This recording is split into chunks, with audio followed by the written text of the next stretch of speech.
Bonjour à tous, ici Julien Petit. Fan de voitures, bienvenue sur ma chaîne. Restez avec moi, on va aborder notre sujet du jour sans plus tarder. Par José Vicente Enrique Updated, 17 APR 2024, midi 37 EDT Published, 07 Feb 2023, 2h58 du matin est la principale différence entre un permis suspendu et un permis révoqué est liée à la gravité de l'infraction que vous avez commise. En termes de conséquences pour le conducteur, une suspension signifie que vous perdez vos privilèges de conduite pour une période déterminée et ou jusqu'à ce que vous payiez ce que l'infraction ou la loi exige.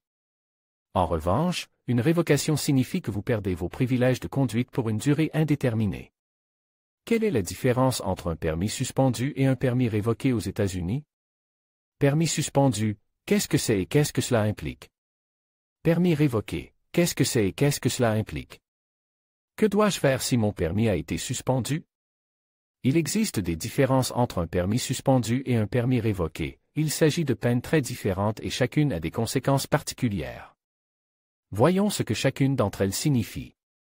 Aux États-Unis, la suspension du permis de conduire est très fréquente car la plupart des infractions commises par le conducteur moyen relèvent de cette sanction, contravention, obtenue de pension alimentaire, fraude fiscale ou accumulation de points sur le casier judiciaire.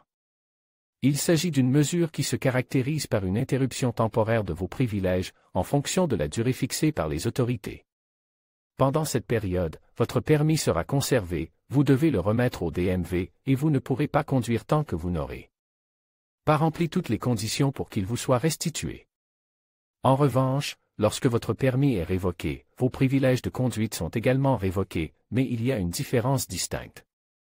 Votre permis ne sera pas conservé, mais sera déclaré invalide, ce qui vous obligera à faire une demande de nouveau permis une fois que vous aurez purgé la peine qui vous a été infligée.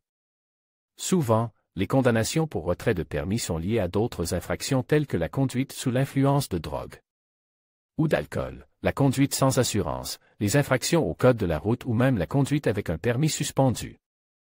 Un permis révoqué représente certainement une sanction plus grave et implique donc une procédure de rétablissement plus complexe. Pour rétablir un permis suspendu, il suffit d'introduire une demande de rétablissement, alors qu'avec un permis révoqué, vous devez à nouveau suivre toute la procédure de demande initiale, pour laquelle vous devez également être éligible. Dans les cas les plus graves, de nombreux États exigent que vous suiviez un programme de formation à la conduite ou un cours de conduite défensive afin d'augmenter vos chances d'obtenir un permis. Que dois-je faire si mon permis a été suspendu? Prenons le cas de la Californie, où l'État établit plusieurs catégories de suspension du permis de conduire. Parmi elles, la plus courante est la suspension pour conduite négligente d'un véhicule. La procédure est la suivante: payer entre 100 et 125 $ de frais de réémission au DMV de l'État. Payer les frais de justice. Fournir une preuve de responsabilité financière. Vous bénéficierez d'une période de probation ou de liberté conditionnelle au cours de laquelle vous ne pourrez pas commettre d'infraction au code de la route ni être impliqué dans des accidents. Dans cet état, vous pouvez demander un permis restreint qui vous permettra de conduire avec certaines exceptions pendant la période de suspension. Vous devez être éligible à ce permis. Une fois que vous avez rempli toutes les conditions, il est temps de demander votre permis. Chaque État dispose de lois très spécifiques concernant le rétablissement d'un permis révoqué. Ce qui est commun dans tous les cas, c'est que les permis révoqués ne peuvent pas être rétablis, car cette sanction signifie l'annulation permanente de ce document.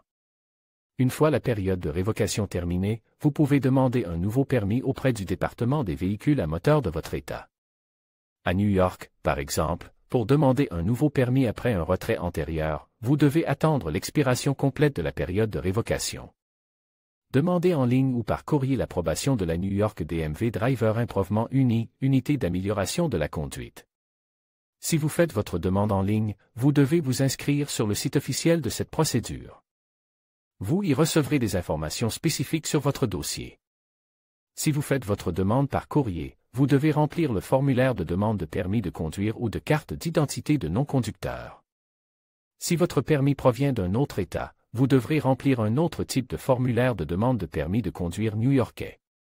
Dans les deux cas, vous devez envoyer le formulaire approprié à l'adresse suivante: Driver Improvement NYS DMV 6 Empire State Plaza, Room 336 Albany, New York 12 228. Si vous demandez l'approbation par courrier, vous devrez peut-être attendre, car le DMV peut prendre jusqu'à 12 semaines pour traiter ce type de demande. Il est recommandé de déposer votre demande 30 jours avant la fin de la période de révocation. Vous devrez payer des frais pour la nouvelle demande. Ces frais seront adaptés à votre cas. Gardez à l'esprit que de nombreuses infractions entraînant la suspension du permis de conduire sont dues à une simple négligence ou à de mauvaises habitudes de conduite.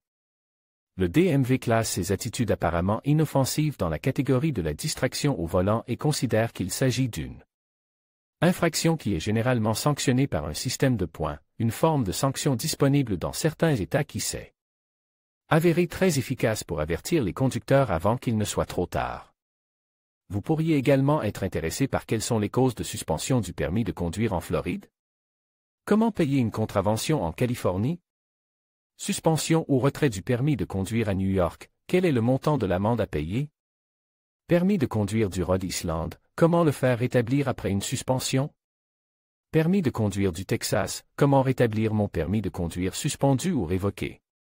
Comment rétablir mon permis de conduire dans l'État de New York après son retrait?